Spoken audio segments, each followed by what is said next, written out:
জাকসু নির্বাচন স্থগিত চেয়ে হাইকোর্টে রিট। ছাত্র সংসদ নির্বাচন নিয়ে সেনাবাহিনীর বার্তা। সংসদ এলাকায় মিছিল করতে গিয়ে ছাত্রলীগ নেতা ব্যানারসহ আটক। হোন্ডা গোন্ডার রাজনীতি আর চলবে না বললেন হাসনাত আব্দুল্লাহ। যশোরে আন্তর্জাতিক সাক্ষরতা দিবস পালিত। মোংলায় স্বতঃস্ফূর্তভাবে হরতাল চলছে, অচল হয়ে পড়েছে মোংলা বন্দর। ভারতে 14 জন ভণ্ড বাবা গ্রেপ্তার, আছে বাংলাদেশিও। আমিরাতের পর বেপরোয়া নেতানিয়াহুকে এবার হুমকি দিল সৌদি। দর্শক, শুনছিলেন দিনের খবরের প্রধান শিরোনাম, এবার বিস্তারিত। তার আগে আমাদের ইউটিউব চ্যানেল সাবস্ক্রাইব করুন এবং সব খবর পেতে ফেসবুক পেজ ফলো করে রাখার পাশাপাশি ওয়েবসাইট ভিজিট করুন। জাহাঙ্গীরনগর বিশ্ববিদ্যালয় কেন্দ্রীয় ছাত্র সংসদ নির্বাচন স্থগিত চেয়ে হাইকোর্টে রিট আবেদন দায়ের করা হয়েছে।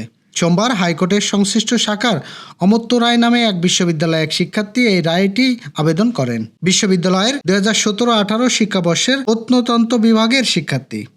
রিট আবেদনের কি কারণ দেখানো হয়েছে তা এখনও জানা যায়নি। দীর্ঘ 33 বছর পর জাহাঙ্গীরনগর বিশ্ববিদ্যালয়ে কেন্দ্রীয় ছাত্র সংসদ জাকসু এ হল সংসদ নির্বাচনকে ঘিরে ক্যাম্পাসে জমে উঠেছে উৎসবমুখর পরিবেশ। এই নির্বাচন ঘিরে চূড়ান্ত প্রার্থী তালিকা প্রকাশ করা হয়েছে। তাতে দেখা যায় বিভিন্ন পদে 179 জন প্রতিদ্বন্দ্বিতার জন্য চূড়ান্ত মনোনয়ন অনুমোদন পেয়েছেন, যার মধ্যে 10 জন সহসভাপতি ও 9 জন সাধারণ সম্পাদক প্রার্থী। 1972 সালে জাহাঙ্গীরনগর বিশ্ববিদ্যালয় প্রতিষ্ঠার পর এখনো পর্যন্ত 9 বার অনুষ্ঠিত হয়েছিল জাকসু নির্বাচন।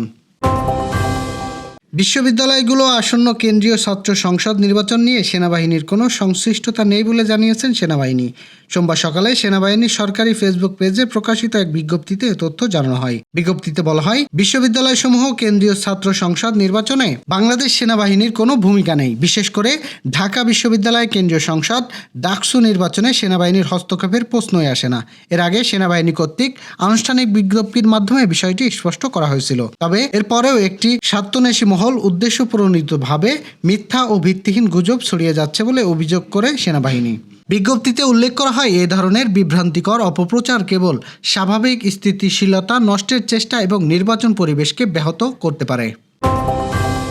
কার্যক্রম নিষিদ্ধ আওয়ামী লীগ নেতাকর্মীরা রাজধানীতে ঝটিকা মিছিল করার সময় একজনকে ব্যানার সহ আটক করেছে পুলিশ। রোববার দুপুর 1:45টার দিকে ভবন এলাকায় মিছিল করার সময় সিরাজুল ইসলাম নামে ওই ব্যক্তিকে আটক করা হয়। তেজগাঁও থানার ভারপ্রাপ্ত কর্মকর্তা মোবারক হোসেন জানান, বিজয় সরণিতে মেট্রো রেল স্টেশনের পাশ থেকে আওয়ামী লীগের একদল নেতাকর্মী মিছিল শুরু করে খামারবাড়ির দিকে যাচ্ছিল।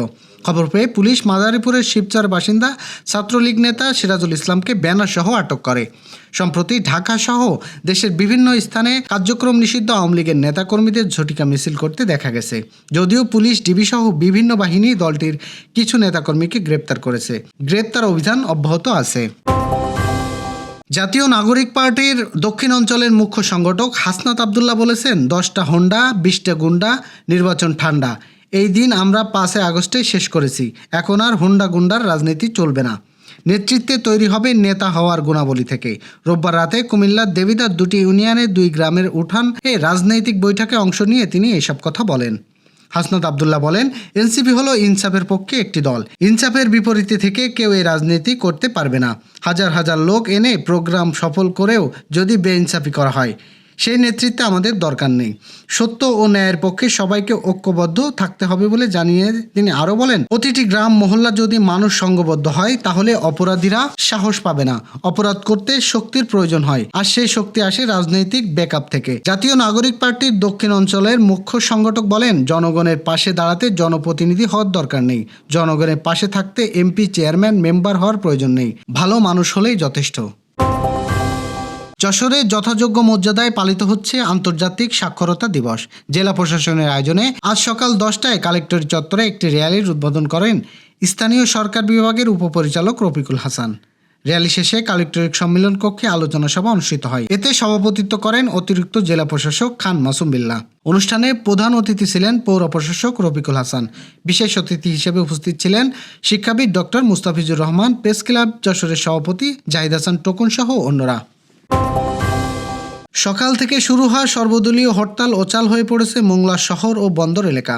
দোকানপাট, অফিস, আদালত, ব্যাংক সহ সব ধরনের জনসেবা কার্যক্রম বন্ধ রয়েছে। মোংলা বন্দরে স্বাভাবিক পণ্য ওঠানামা ও পরিবহন বন্ধ থাকায় স্থবিরতা দেখা দিয়েছে দেশের দ্বিতীয় গুরুত্বপূর্ণ সমুদ্র বন্দরে। জরুরি সেবা চালু থাকলেও শহরের রাস্তাঘাট প্রায় ছিল ফাঁকা। কোথাও এখনো পর্যন্ত কোনো অপ্রীতিকর ঘটনার খবর পাওয়া যায়নি। এ হরতালের ডাক দিয়েছে জেলা সর্বদলীয় সম্মিলিত কমিটি, যারা নির্বাচন কমিশনের সম্প্রতি প্রকাশিত সংসদীয় পুনর্বাসনের গেজেটের প্রতিবাদে 5 দিনের কর্মসূচি ঘোষণা করেছে। 4 সেপ্টেম্বর ইসি বাগেরহাটে 4 আসন কমিয়ে 3 আসন করার সিদ্ধান্ত জানালে স্থানীয়ভাবে ব্যাপক অসন্তোষ ছড়িয়ে পড়ে। নতুন গঠিত বাগেরহাট 2 আসনের ফকিরহাট, রামপাল ও মোংলাকে একত্র করা হয়েছে, যা স্থানীয় জনমত পরিপন্থী বলে দাবি স্থানীয় সর্বদলীয় কমিটির। আগামীকাল মঙ্গলবার বিক্ষোভ মিছিল ও বুধবার বৃহস্পতিবার পুনরায় হরতাল কর্মসূচি রয়েছে। ভণ্ড তান্ত্রিক ও বাবাদের দৈরত্ব ঠেকাতে ভারতের উত্তরাখণ্ডে বিশেষ অভিযান চালানো হয়েছে।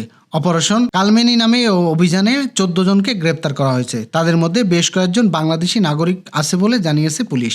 সোমবার এক প্রতিবেদনে এ তথ্য জানিয়েছেন ভারতীয় গণমাধ্যম এনডিটিভি। প্রতিবেদন অনুযায়ী উত্তরাখণ্ড রাজ্যের অপারেশন কালমনি অভিযানের অংশ হিসাবে 14 জন ভণ্ড বাবাকে গ্রেপ্তার করা হয়েছে। কর্মকর্তারা জানিয়েছেন এই ভুয়া বাবারা মানুষের সঙ্গে প্রতারণা ও ধর্মান্তরে জড়িত ছিল।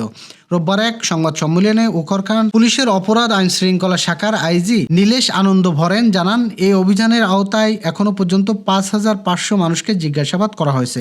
এর মধ্যে 1,182 জনের বিরুদ্ধে প্রতিরোধমূলক ব্যবস্থা নেওয়া হয়েছে। এছাড়াও 14 জনকে গ্রেপ্তার করা হয়েছে। গ্রেপ্তারদের মধ্যে কয়েকজন বাংলাদেশি নাগরিকও রয়েছে।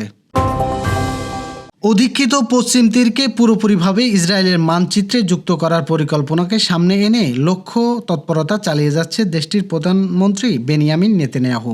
এ নিয়ে সংযুক্ত আরব আমিরাতের পর এবার ইসরায়েলকে কঠিন হুমকি দিয়েছেন সৌদি আরব। দেশটির যুবরাজ মোহাম্মদ বিন সালমান স্পষ্টভাবে বলেছেন, এমন পদক্ষেপ নিলে তেল আবিবের সঙ্গে স্বাভাবিক সম্পর্ক স্থাপনের সম্ভাবনা শেষ হয়ে যাবে। এ অবস্থায় আব্রাহাম চুক্তির ভবিষ্যৎ নিয়ে চরম শঙ্কা দেখা দিয়েছে। খবর জেরুজালেম পোস্টের। হামাস উৎখাত জিম্মি মুক্তির নামে 24 মাসের বেশি ধরে ফিলিস্তিনের অবরুদ্ধ গাজায় নির্মম হত্যাকার্য চালিয়ে যাচ্ছে ইসরায়েলের সেনারা। পুরো বিশ্ব তীব্র নিন্দা ও প্রতিবাদ জানালেও নেতানিয়াহু প্রশাসনকে গণহত্যার নিরস্কার সমর্থন দিয়ে যাচ্ছে যুক্তরাষ্ট্র। আর গরম মিত্রের এমন সমর্থন পেয়েই তারা আরও বেপরোয়া হয়ে উঠেছে ইসরায়েলের প্রধানমন্ত্রী বেনিয়ামিন নেতানিয়াহু। সাম্প্রতিক গাজা সিটি দখলের পরিকল্পনায় হামলার মাত্রা বাড়িয়ে দিয়েছে তার সেনাবাহিনী।